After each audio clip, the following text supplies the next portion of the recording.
Hello, and welcome to this edition of Criminal Mischief, the Art and Science of Crime Fiction. Last time I talked about the elements of a thriller, and this time I want to talk about a particular thriller, as I alluded to last time, The Terminator, and we're going to do a scene-by-scene autopsy of it. I'm D.P. Lyle, and I'm your host for this show, and I want to thank Authors on the Air Global Radio Network for hosting the show, and we're going to get on with this autopsy of a thriller. On the last show, I suggested you might want to watch the movie if you haven't seen it lately, and then hopefully you will. If you haven't, you will watch it after this. And in the show notes on my website and on my blog, I will post this scene by scene summary so you can go through it while you're actually watching the movie if you want and look at it scene by scene.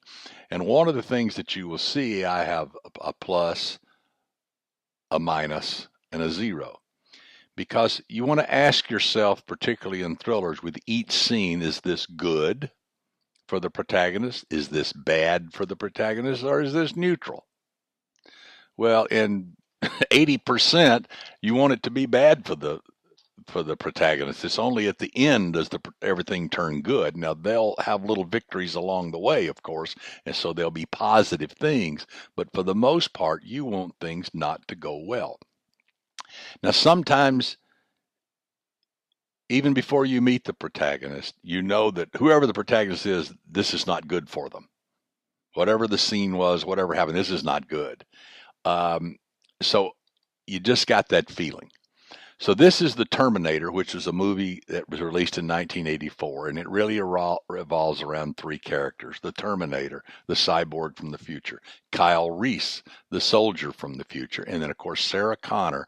And Sarah is our protagonist here, and she is without a doubt one of the best characters ever created and has probably the biggest character arc you'll ever see in anyone. So what's the opening scene is this fireball appears out of the sky and lands on the ground and suddenly this electrical ball suddenly disappears, and there is Arnold Schwarzenegger, the ex-governor of California, who is the Terminator, completely naked, balled up inside this thing, and you're thinking, oh Lord, what is this? What is going on? Well, he gets up and walks into this park where he runs into these punks who, one of them even stabs him, and that doesn't faze him, and he rips this guy's heart out, and then he steals his clothes. Well, we don't know what's going on yet. We don't know who this person is yet, but we know whoever it is, they are not of this world, and they are bad, bad, bad. So is this good, bad, or indifferent for our protagonist, who we haven't met yet? You get the feeling this is bad. Well, then another ball of light appears, and now this other more normal appearing guy suddenly appears, and he takes the vagrant's clothes. He's chased by the police. He gets some shoes and stuff inside the store. He steals a shotgun from the cops, and he disappears into the night. And then, lo and behold, he goes to a phone book, and he finds a list of names, Sarah Connor, and there's 3 of them in the phone book. This is our first hint as to who our protagonist is going to be. Is this good or bad or indifferent for Sarah? This is awful.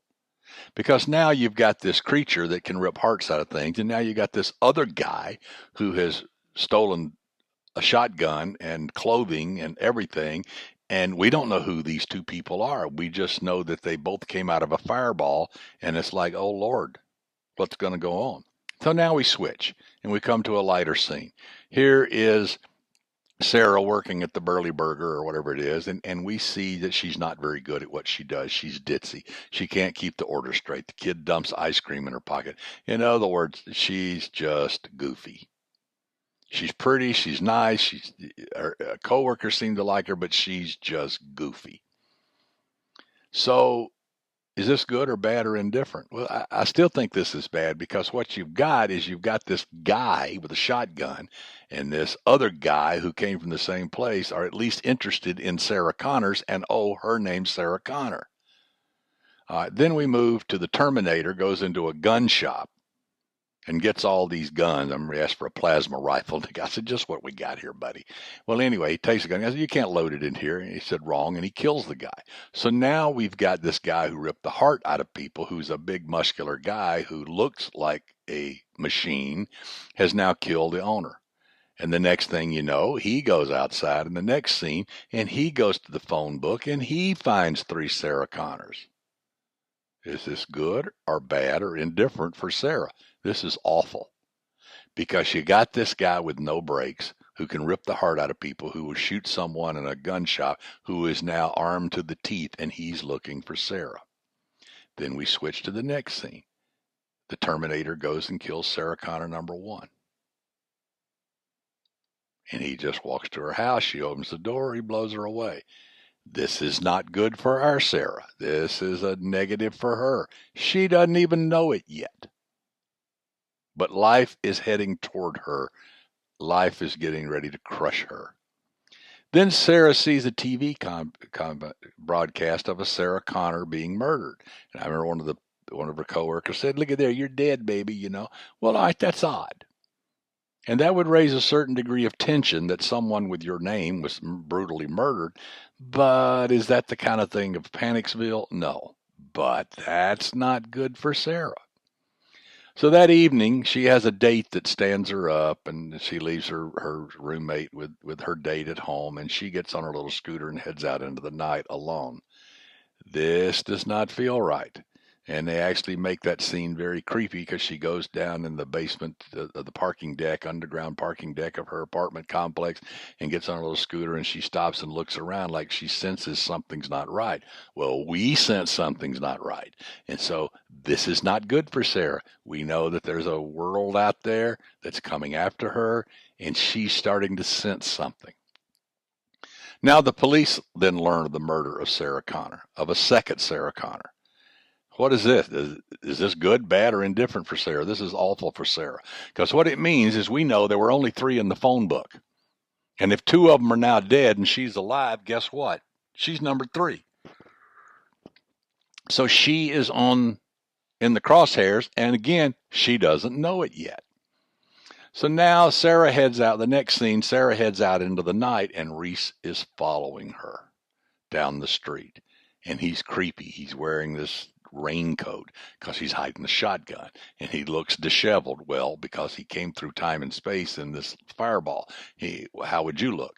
So we've got this creepy guy who we don't know who he is, whether he's good or bad, whether he's working with a Terminator, whether he's another Terminator, we don't know what's going on, but he's following Sarah. Is this good or bad for Sarah? This is really bad, because now she's got someone on her tail. So Sarah goes into a restaurant and she sees the TV news about a second Sarah Connor being murdered. And they said, call the police. This is awful. She tries to call the police, but the phone's out of service. Is this good or bad for Sarah? This is bad, because now she knows that the police are actually looking for her, and that 2 people with her name have been killed. She doesn't know why. It doesn't make sense. But her world is starting to ramp up and starting to crumble, and she's starting to get afraid, very afraid. Okay. Next scene, she goes out on the street, and she senses she's being followed, so she ducks into a disco. I remember Tech Noir on Pico. She ducks in there, and Reese follows her in. Sarah calls the police, but can't get through. So now here she is in this disco with all this action going on, and this creepy guy is following her, and 2 Sarah Connors have already been killed. Is this good or bad for her? This is awful. Okay. Now the Terminator, we switch to that, goes to Sarah's apartment and kills her roommate. And here's a call from Sarah, who left a message telling where she was. And then he opens the drawer and sees an ID that has Sarah's picture on it. This is awful for Sarah, because now the Terminator has shown really how lethal he is, how reckless he is, how relentless he is, that he can track her to her home, that he will kill her roommate, no questions asked. And I remember the boyfriend tried to fight it. That was a foolish errand. He didn't have a chance. And now he knows where she is and he knows what she looks like. So all the information's there. Next scene, Sarah finally reaches the police and they tell her to sit tight, they're on the way. This is good for Sarah. She's going to be saved by the police.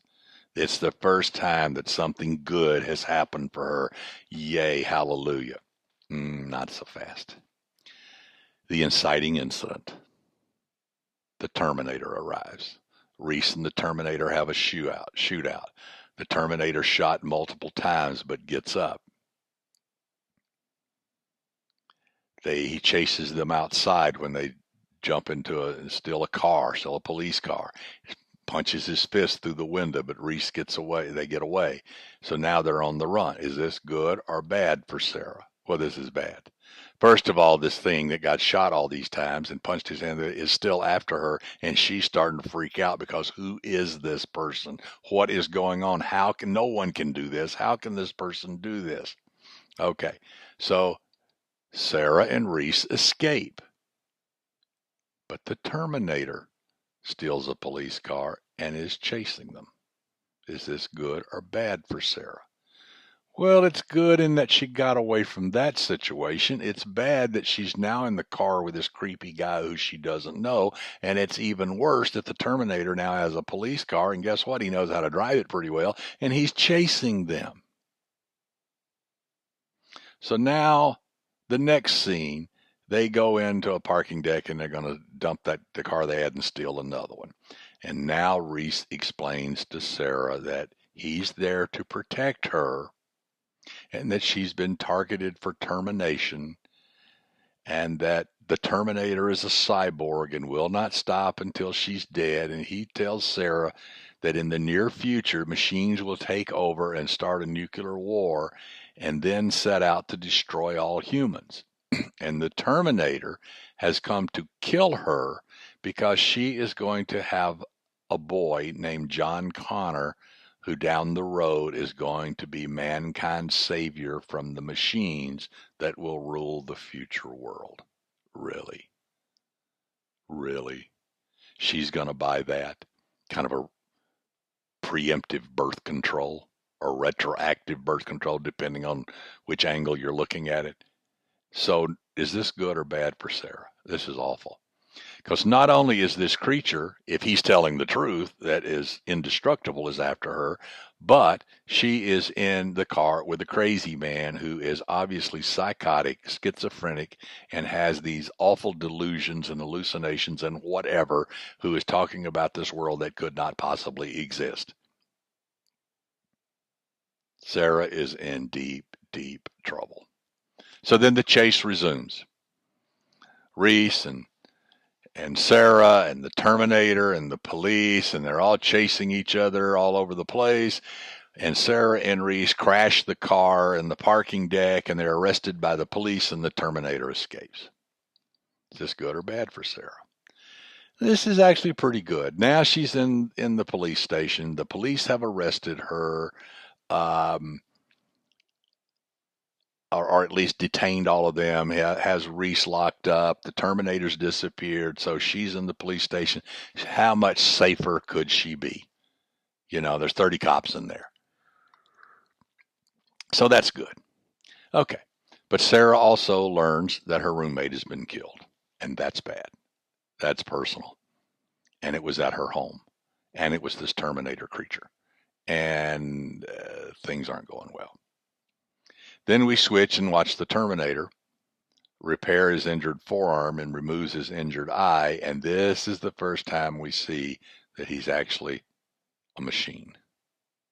We didn't know that before. We weren't sure what he was, but suddenly we see he's a machine. Is this good or bad for Sarah? This is awful, because what this means is this is a creature that is not of this planet, that is not of this world, that is not of this time frame, and that if he can cut his own eye out and repair his own self, and he's actually a machine, this does not bode well for Sarah. Okay.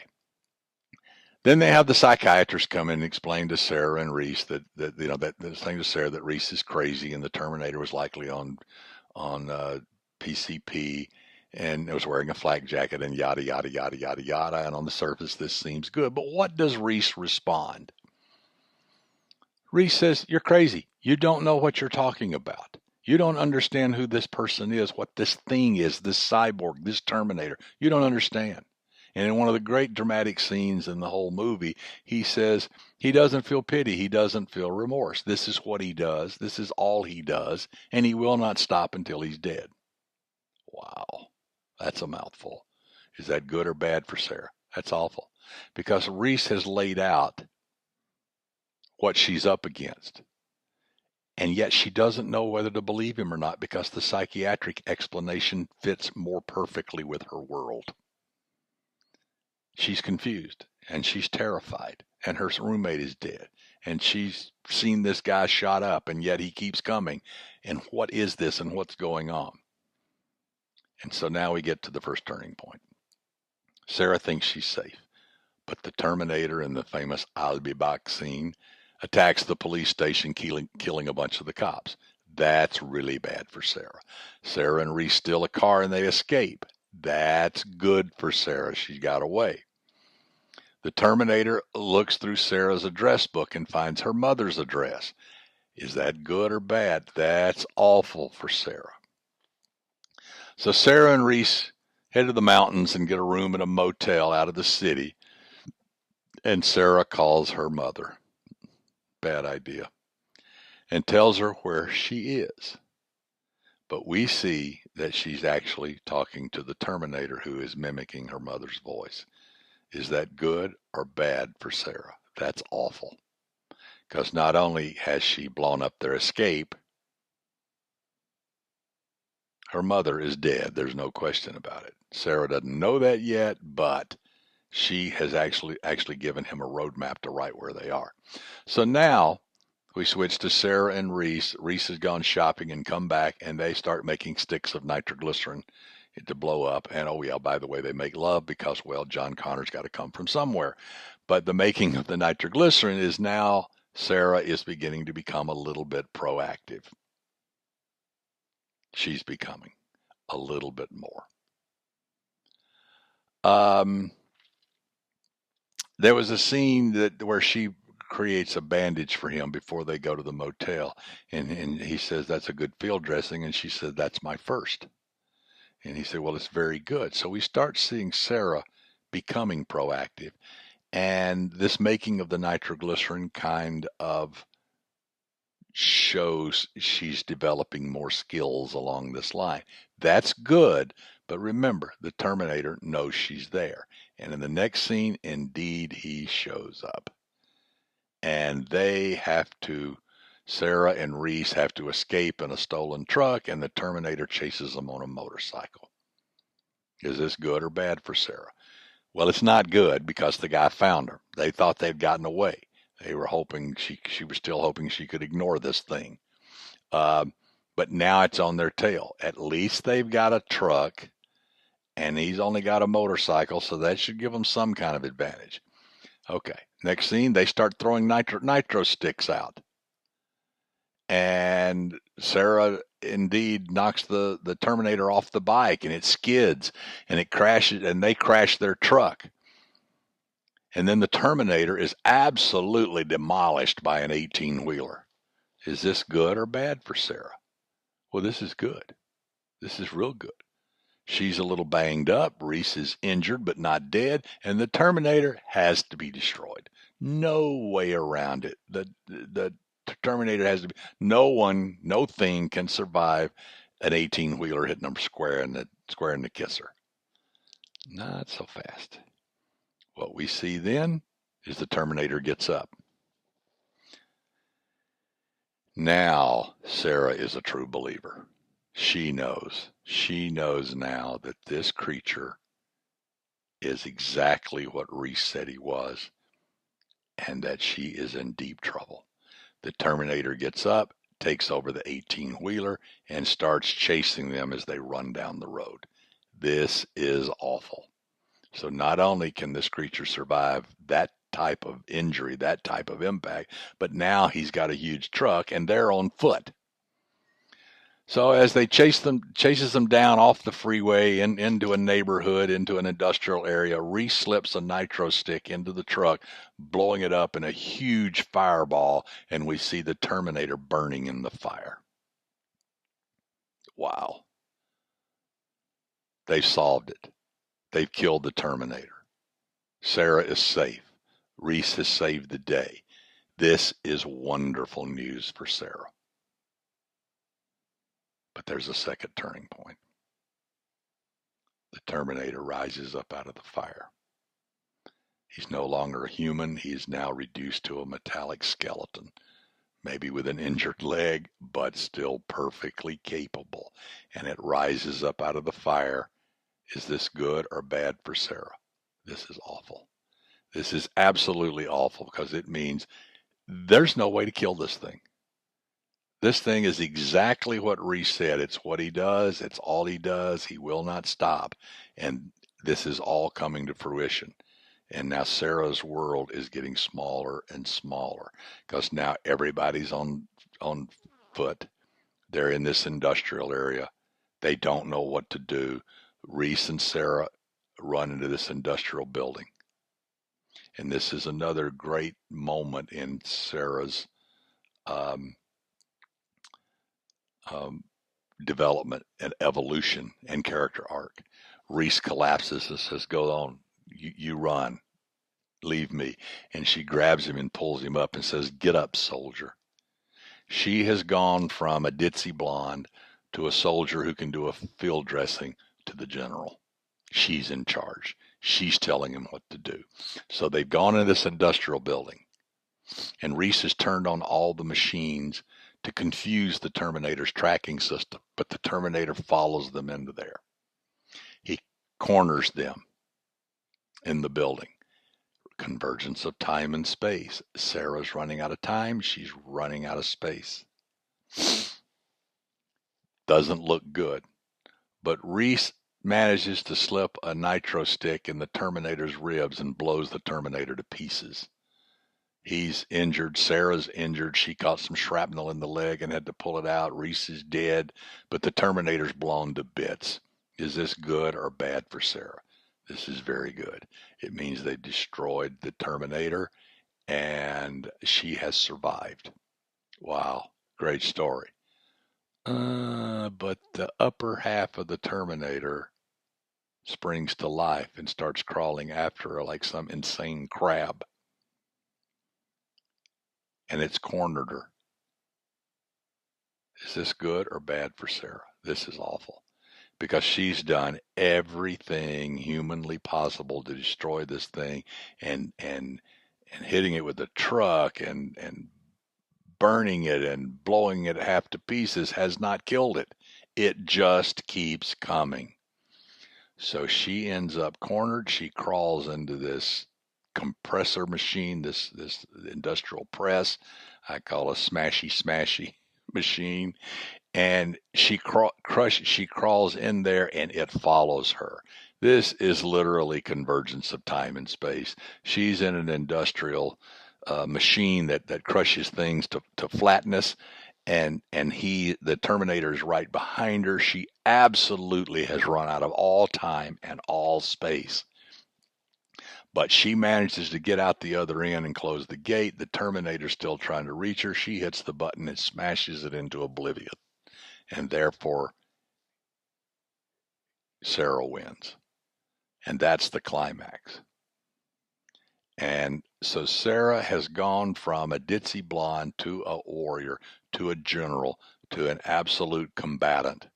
She ran out of time. She ran out of space, literally. Life in a trash compactor, literally. And she fought the Terminator, the indestructible Terminator, mano a mano, and won. And then the denouement shows her. Reese has died. She's pregnant. And Sarah leaves the country to prepare for the coming war that she knows is coming, because she knows that everything Reese said was the truth, and she's the only person on earth that does. What a story. So if you haven't, you can probably even download the screenplay online. There's a lot of things like that out there. I think I have it somewhere. But like I said, I'm going to post this scene by scene synopsis with the pluses and minuses on in the show notes on my website and also on my blog, so you can go there and look at that and download this, and then watch the movie. This is a great class, watching that movie in thriller writing and how to create a thriller. Now, this one is high intensity, high action, high concept, sci-fi, dystopian society type stuff. But these principles actually fit any kind of thriller you want. Whether it's a more police procedural, even something that's even on the cozier side, but has thrilling elements. You can use the elements of this story to craft your story. So that's it for this episode of Criminal Mischief. I hope this has been enjoyable. I hope you've learned something you can use in your own writing. So this has been DP Lyle. Until next time.